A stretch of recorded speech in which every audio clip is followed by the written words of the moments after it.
Oh, yan. Hi there everyone, once again, me and my Bikoy in our garden. Ngayon po mag-space, kami space planting. Yung po mga bakanting mga spaces ay lalagyan namin ng mayana. So ito po yung mga cuttings. At the same time po, yung usual routine namin na to cut leaves. Yan po. Mga leaves na hindi po magaganda. Tatanggal po kami. Parang at least palaging fresh and good looking po yung ating mga mayanas. So yan. So nagka-cuttings po kami para po sa mga empty, mga spaces po na nire-plant. So yan. Guys. Ipa-plant po namin ito doon sa mga bakanting space. At syempre tuloy-tuloy na rin po. Nagtatanggal ako. Ayan, para for replant at nagtatanggal po tayo ng mga pangit na leaves. Like that. Few days from now, kakapala naman ito ulit. Kasi that's the way to maintain mayanas. So ito po ngayon yung aming ang aming content po ngayon is kung kayo po may mga mayana din, kailangan lang po natin ng cuttings, plant and replant. So yan po.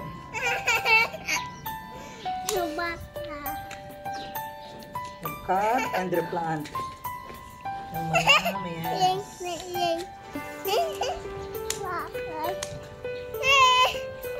Ayan po. As you can see. Yan. So plant and replant and daily maintenance. Yan po ang mayana secret ni Tita Albi. Para po ma-maintain ang healthy at magandang mayana.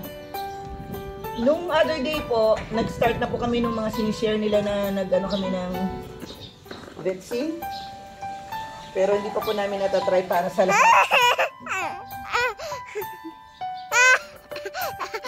Okay po, magtatanim na kami doon sa lugar na mag-replant kami. Dandanan mo, kaya pinapasara natin. So, aming for today. Plant and replant. Ayan. Ayan na. So ito po yung empty space. Ayan po. Kasi pangit ng tingnan po, di na maganda.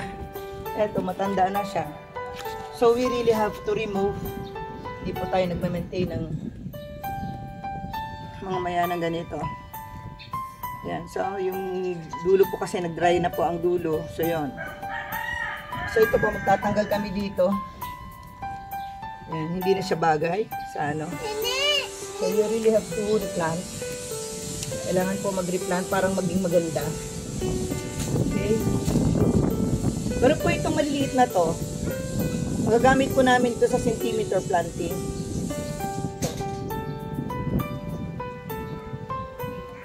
Gamitin po namin ito sa centimeter planting. Ayan.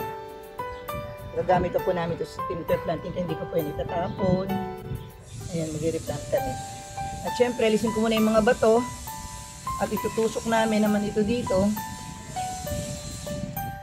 And then mamaya po, syempre papandungan namin. Parang tuloy-tuloy yung growth.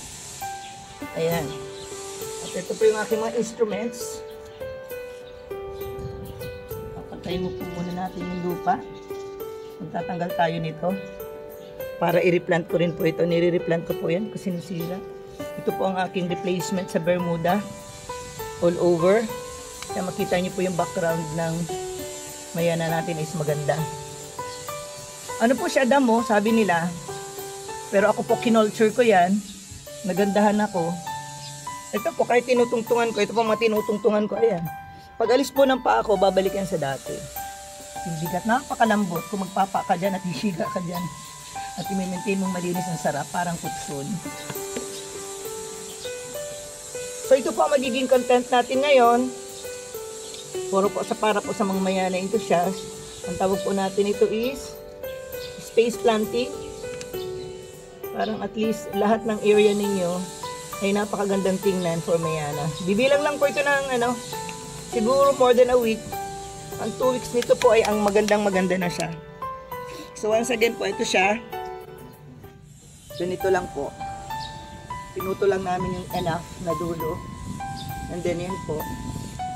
Ito po. Ayan, di naman po yan centimeter. Oh. Hindi na siya centimeter but we'll still plant that. Pinaplant po namin yan, yung mga tinanim niya ni Rachel na yung ibang variety na ganyang kaliliit. As of now po, buhay na buhay. So yan. Na masyado pong naantala yung ating yung pong ating tour.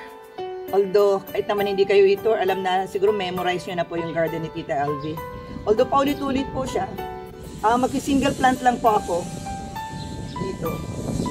Single planting lang po ako na magkakalapit. So ito po, tusok ko lang po siya dito. Ayan. Single planting lang po mga kamayana. Ayan siya.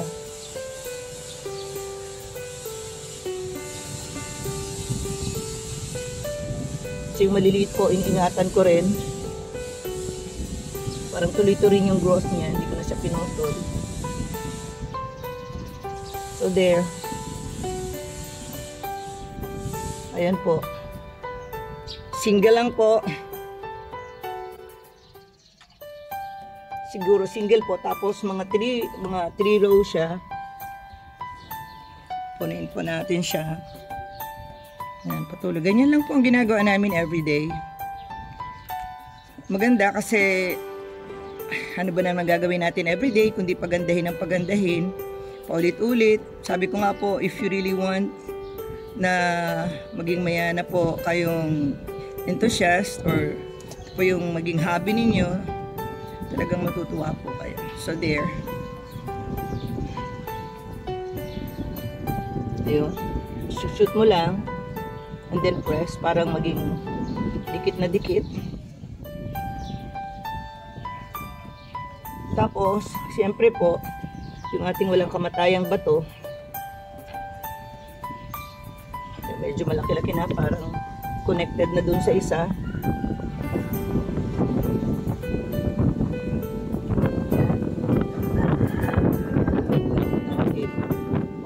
Tayo ng iba pang mga bato mamaya, babalikan natin yan. So yan po, gusto ko kasi siyang pakikihiram tayo dito, ba dyan, parang matapos ang ito ma-establish naman na to. Yan. So yan, makikita nyo po. So pag binuhusan po ito, dire-diretso na siya. Yan. Ay, wag, medyo mababa po yun. Hanap tayo ng mas maganda para sa kanya. Ito. Yun. So, ganyan po. So, yan po. From here, yan. Pupunuin po natin yan ito. Itong ating ito. Itong parang neon siya. So, pagka lalago na po siya, para siyang magiging ganito. Ayan. Or yung ganon doon. So, yan. Punuin po namin yan. Parang at least yung maging pang neutral po ng color ng mga ano natin, mga ito pong radiant colors ng mga mayana. Ito po yung pan natin. So, sa araw pong ito, yun lamang po, yan po ang ating update. So, iikot po kami, hindi lang po ito, there are still a lot there na mayroong mga empty spaces, lalo na yung bagong mga pinakailaman ng doggies. So, if full po namin yon. So, pagka nag-grow po yung mayana natin, yung nag-ano na po yung mayana natin ay lumago na, magandang tingnan, di ba? Maganda po kasi magkakalapit talaga yan. Ito nga po yan, yung mga matatangkad na yan, ikakat ko na rin po yan at gagawa po ako niyan nung ano, yung sinasabi ko po ngayon, gumagawa po ako ngayon ng ano, yung multiple. Ang multiple ko po ngayon, so, yung sa malalaki ay 13. 3 sa gitna, tapos 4 na pa ganon, tiga dalawa, para pong pag tumubo siya, bushy. Yun po yung ilalagay ko dun sa aking center aisle, yung parang display area ko ng mga mayanas. At kung magiging mas madali po, gusto ko yung 58 yun ba yan, 58 varieties, although alam ko hindi tayo makakomplete ng 58 kasi yung iba kulang pa, yung pinopropagate pa natin. But the rest, yung kayang-kaya ng mag 13 cuts, tapos ilalagay natin sa isang vase. Yan po yung gagawin namin next, yung project namin. Plus of course, shout out po kay, sino yun? Kate ba yun? Kate Amoranto. Si Kate Amoranto po, together with the dad and mom na nagpunta po dito, bumili po sila ng ni-recommend po ni Emily Haushan, kasamahan po nila Sir Edgar. Kahapon po, they bought 96. Tama ba yun? 96 cuttings. So, 96 cuttings po. So, hopefully po, I took a picture of Kate. She's beautiful. And, pwede po namin siguro i-insert. Yung pong video, hindi ko pala na-play. So, at least yung picture niya nandun. So, yan lang po for today. Yan po ang latest update ng Tita Elvis Mayana. Ang tawag po natin is space planting. Ang objective po, parang maging maganda po yung maganda sa paningin, pakumbaga sa mga bunga, hitik sa bunga, hitik sa ganda, hitik sa kulay. Yan lamang po. God bless, and please don't forget to like, share, and subscribe. Ito pong ating videos and upcoming videos. Marami po, marami pa. Lalo na po pag na-complete ko na po yung mga orders ng single at triple cuttings ni Ma'am Baby po. Ma'am Baby, yung pong may-ari ng Super Moringa, who is also a plant enthusiast, and nahihilig po siya ngayon sa Mayana. Also po si Ma'am Elsie Ferrer. She's also into Mayana gardening. And a lot more po, yung mga dati pa. Siguro po may mahigit na pong 100 na mga customers na nakabili po ng Mayana Queen cuttings. And they're now enjoying the colorful Mayanas. Once again po, maraming salamat. And God bless everyone. God bless everyone. Bye-bye po.